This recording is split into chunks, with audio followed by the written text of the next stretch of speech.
She texted, "B2W, I'm moving on with Jake, my boss." I replied, "Congrats." When Jake's wife showed up at their office with security and divorce papers, moving on became a solo journey to unemployment for both of them.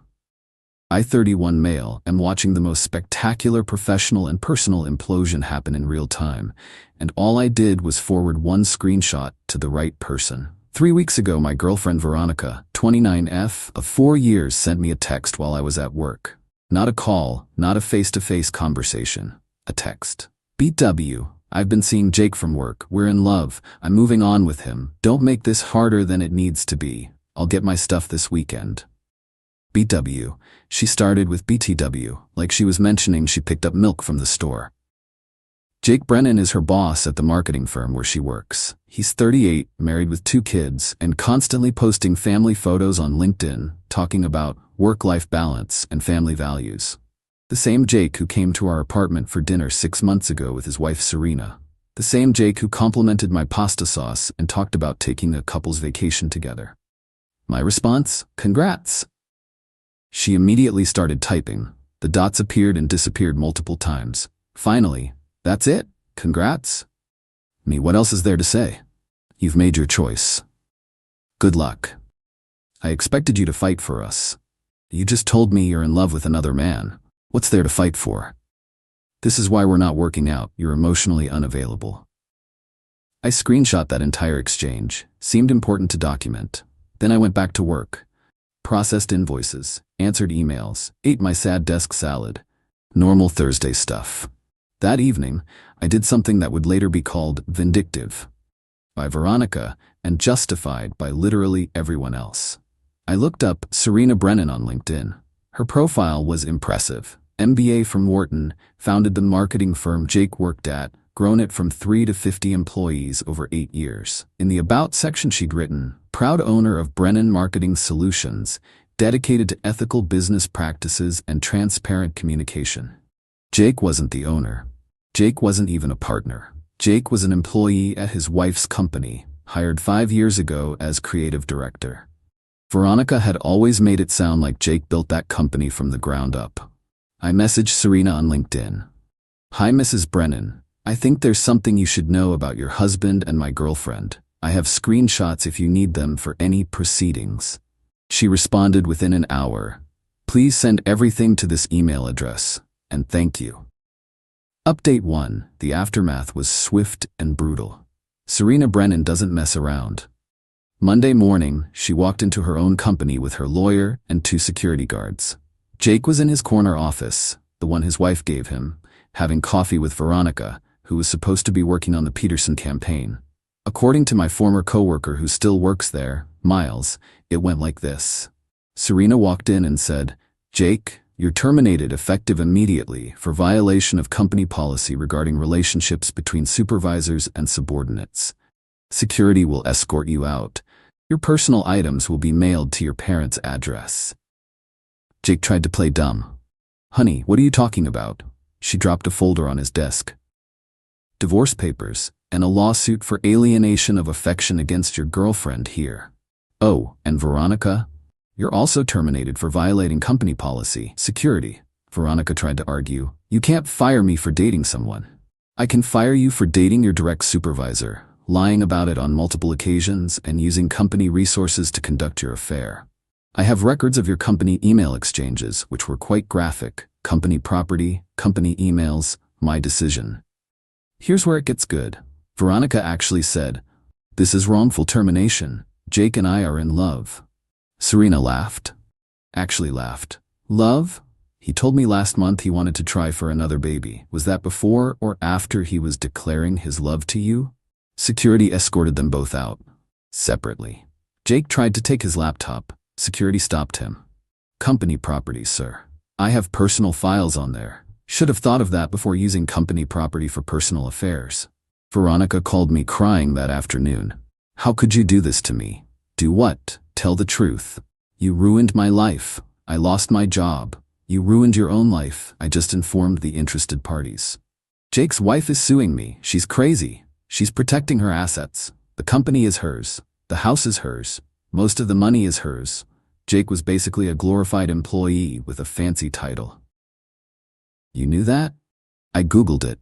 Public information. You should have done your homework before destroying our relationship. She hung up on me. Jake tried calling me too, left a voicemail. You vindictive piece of garbage. You destroyed 2 careers over petty jealousy. I hope you're happy. I texted back, I am actually. Thanks for asking. Update 2. The entitlement escalated to absurd levels. Veronica showed up at my apartment with her mother, Diane. They wanted to talk like adults. I let them in because I was curious where this would go. Diane started, you need to call that woman and tell her you lied. I didn't lie. I sent her screenshots of Veronica's own words. You took them out of context. The context was, BW, I'm seeing Jake, we're in love. What context am I missing? Veronica was fake crying, the kind where she checks if you're watching. I'm being sued for $200,000. That's insane. Alienation of affection is a real thing in this state. Maybe Google the laws before sleeping with married men. Diane pulled out the guilt card. How can you do this to someone you claim to love? She literally told me she was in love with another man via text message. The relationship was over. I just made sure the man's wife knew about it. You should have kept quiet like a real man. Diane actually said this. A real man? Your daughter cheated on me with her married boss and I'm supposed to protect her from consequences? Veronica stopped fake crying. It wasn't cheating. I told you about it. After it was already happening. That's still cheating. Then came the kicker. Veronica said, Jake is staying with me now. His wife kicked him out. We need money for a lawyer. You owe me for half the furniture. The audacity. The furniture I paid for? The furniture in the apartment only I'm on the lease for? We live together. It's communal property. We're not married. It's my property. I have receipts. Diane tried another approach. You're ruining Jake's relationship with his children. Jake ruined that himself when he cheated on their mother with a subordinate at their mother's company. They left when I started recording the conversation on my phone, but not before Veronica said, this isn't over. Jake knows people. So does Serena. Way more important people, considering she actually owns things. The next day, someone keyed my car, deep scratch down the entire driver's side, filed a police report, but without proof, nothing happened. I knew it was either Veronica or Jake. The security camera at my building conveniently didn't cover that spot. Then the real entitlement showed. Jake and Veronica started a GoFundMe. Help us fight against corporate oppression and a vindictive ex. They actually wrote that Serena was abusing her power as a CEO to punish them for finding love. They raised $127 before it was taken down for violating terms of service. Miles kept me updated on the industry gossip. Turns out, Jake had been promising Veronica a promotion and raise that he had no authority to give. He'd been telling her he was getting divorced soon for the past 6 months. He'd also been involved with at least 2 other employees over the years, which came out during Serena's investigation. Veronica texted me, Jake's wife is taking everything. The house, the cars, the savings. She's being unreasonable. Me, it's all legally hers. He just had access to it. We're gonna be homeless. You both have degrees and experience. Get jobs. No one will hire us. Serena is blackballing us. Me, or maybe nobody wants to hire people who got fired for having an affair that destroyed a company's leadership structure? She called me heartless. I reminded her she ended our relationship via a BTW text. Final update. The complete collapse was almost poetic. Serena's lawyer contacted me. She wanted to thank me personally and asked if I'd be willing to provide a deposition about Jake and Veronica's behavior during the time I knew them. I agreed. Why not? It was all true. During the deposition, I learned some interesting facts. Jake had been embezzling small amounts from the company, using the company card for his dates with Veronica. Veronica had been logging hours she didn't work, approved by Jake. They'd been using the company's client database to try to start their own competing firm. Serena wasn't just divorcing Jake and suing Veronica. She was pressing criminal charges for embezzlement and theft of trade secrets. Veronica called me panicking. You have to help us. Tell them we didn't steal anything. I don't know what you did or didn't steal. That's between you and the investigators. Jake might go to jail. Then he probably shouldn't have embezzled money from his wife's company. It was only like $15,000. Only? That's a felony. She hung up and blocked my number. Then unblocked me an hour later to send a long text about how this was all my fault for being petty and vindictive. Jake, meanwhile, tried a different approach. He showed up at my work. Security stopped him at the front desk. I'd warned them he might come by. He was escorted out while yelling that I'd destroyed his family. His wife destroyed his family when she found out he was a serial cheater and thief, but sure, blame me. The legal proceedings are ongoing, but from what I hear through Miles, it's not looking good for them. Jake's parents mortgaged their house to pay for his lawyer.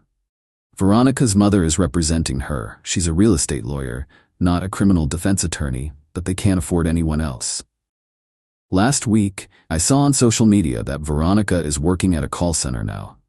Her LinkedIn still says, marketing professional at Brennan Marketing Solutions, but that's a lie. Jake deleted all his social media after someone created a website called JakeBrennanisacheater.com with all the public court documents. Wasn't me, but whoever did it. Respect. The best part? Serena's company is thriving. She promoted from within, brought in new talent, and landed 3 major clients who specifically said they were impressed by her handling of the situation. She sent me a thank you card with a Starbucks gift card inside. The note said, "Thank you for having the courage to tell the truth. My children and I are better off knowing who Jake really was." Veronica's last text to me before I blocked her was, "I hope you're happy. You got your revenge." Here's the thing, it wasn't revenge. I just told the truth to someone who deserved to know it.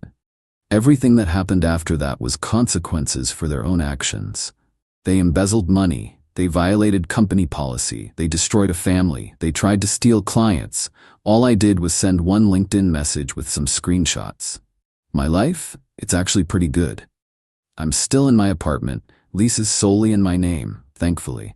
I got a promotion at work, started dating someone new, someone who would never start a breakup text with BTW, someone who actually communicates like an adult. Do I feel bad for Veronica and Jake? No. They made choice after choice after choice, each one more entitled and destructive than the last. They thought they were untouchable because Jake was the boss. Turns out, he was just an employee screwing the actual boss over in every possible way. Some lessons learned. 1. Always know who actually owns the company. 2. Document everything. 3. The truth has a way of coming out. 4. BTW is never an appropriate way to start a breakup text. 5. If you're going to have an affair with your married boss, maybe check if his wife owns the company first. To anyone thinking I went too far, I sent one message with screenshots of what Veronica herself said. Everything else was Jake and Veronica's own choices coming back to haunt them. Play stupid games, win stupid prizes. Or in their case, play stupid games, win potential jail time and definite bankruptcy.